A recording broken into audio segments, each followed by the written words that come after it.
Unang-una, dapat maintindihan muna natin yung konsepto at yung ibig sabihin ng pagiging wajib ng isang ibada at pagiging sunna ng isang ibada. Yun ang unang maintindihan natin. Pag sinabi natin wajib, Ustad, ito yung isang ibada na kapag ginawa mo, meron kang gantimpala kay Allah.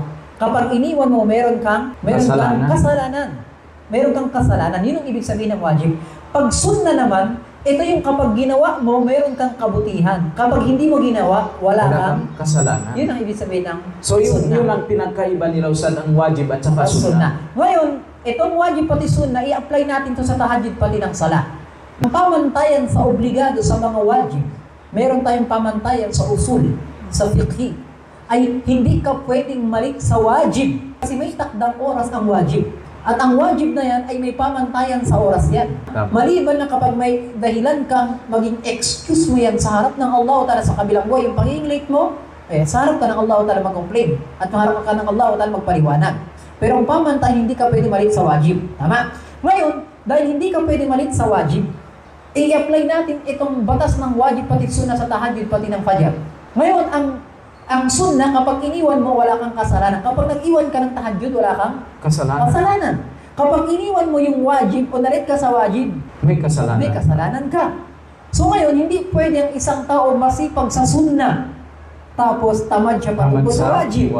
Kasi parang pinahalaga niya yung silver kaysa ginto. Tama. Di ba? Kasi ang ginto, mas mahal yan kaysa silver Tama? So ganun din pagdating sa wajib. Kalawa, ang unang itatanong sa atin ni Allah Ta'ala sa kabilang buhay, hindi sa sunna. Ito yung wajib. Ito yung wajib. So kailangan natin doon muna tayo mag-focus sa wajib, Ustad. Bago sa sunna. Kasi ang unang itatanong sa atin ni Allah Ta'ala sa kabilang buhay, ang mga obligado. Ang pamantayan, Ustad, ng pagpasok ng tao sa paraiso ay ang wajib. At ang pamantayan ng mga tao sa pagpasok sa impyerno yung haram. Bakit sila nakapasok sa impyerno yung haram? At bakit nakapasok yung mga tao sa paraiso? Dahil yung paggawa nila ng wajib. Yun ang pamantayan sa wajib. Ngayon, Ustad, kung itatanong mo naman, para saan pala yung sunna sa kabilang buhay? Kasi hindi naman pala tayo itatanongin. Kasi kung itatanong sa atin ang wajib, para saan pala ang sunna sa kabilang buhay? Ang sunna sa kabilang buhay, Ustad, ito yung mga level ng mga tao sa paraiso kapag nasa loob na sila. Yun ang sunna. Ibig sabihin, kapag nakapasok ka sa paraiso dahil sa wajib, siyempre, magkakaiba naman yung kabutihan na ginagawa ng tao. Ito, mas mabait. Ito, hindi. Tama. Pareho silang mabait, pero mas mabait to.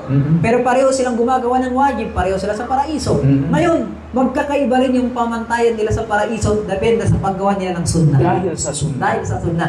At ang hadith na binanggit ng Rasulullah SAW, binanggit ng Allah Ta'ala sa hadith al-Qudsi, "Ma zala abdi yataqarrab ilayya bin nawafil." Nananatili ang alipin ko na lumalapit sa akin sa pamamagitan ng paggawa ng mga sunna.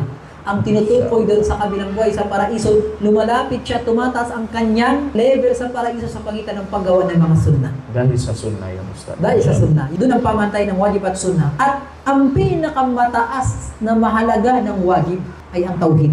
Kaya nga, yun ang pamantay ng pagpasok ng tao sa paraiso, ang wajib ay ang tauhid. At ang pinakamatinding na pinagbabawal ng haram ay ang shirk. Yun. Kaya ang dahilan ng pagpasok ng mga tao sa impyerno ay ang shirk. Kasi yun ang unang husga natin sa ating paniniwala, bago sa ating gawa. Yun ang pamantayan na yun. Parang yung tauhid, Ustad, halimbawa, pag yung isang tao na walang tauhid sa kanya, parang hindi siya pwede pumasok sa paraiso na yun. Hindi siya pwede pumasok sa paraiso, tama. Kasi ang unang itatanong ka sa kanya yung wajib at ang pinakamataas ng pamantayan ng wajib ay ang tauhid. Kasi bakit? Doon sa hadith ng Rasulullah, sabi niya, ang iman daw, bidokon, ilang level daw ang iman ay nasa 70 plus. A'laha at ang pinakamataas ng iman, qaulun la ilaha illallah. Masya Allah. Ibig sabihin ng iman, ang syahada, ang paniniwala mo sa Allah Ta'ala. So, ibig sabihin ng pamantayan ng pagpasok ng paraiso sa mga tao, unang-una yung kanyang tauhid. Dahil yun ang pinakaunang obligado. Kaya nga, dito, papasok na dito lahat ng mga batas patungkol sa shirk, patungkol sa akida, patungkol sa tauhid, dahil yun ang unang itatanong sa kanya ng Allah Ta'ala. Ito yung tauhid. Ito yung tauhid at ito yung pinakamataas na wajib na itatanong sa kanya ng Allah Ta'ala sa paniniwala. At susunod na dito yung mga gawa. Allah. Yun ang pamantayan patungkol sa atin ng palakasal. So, alhamdulillah. So, yun lang yung mga tanong, Ustad. Alhamdulillah, malinaw na sa mga nagtatanong.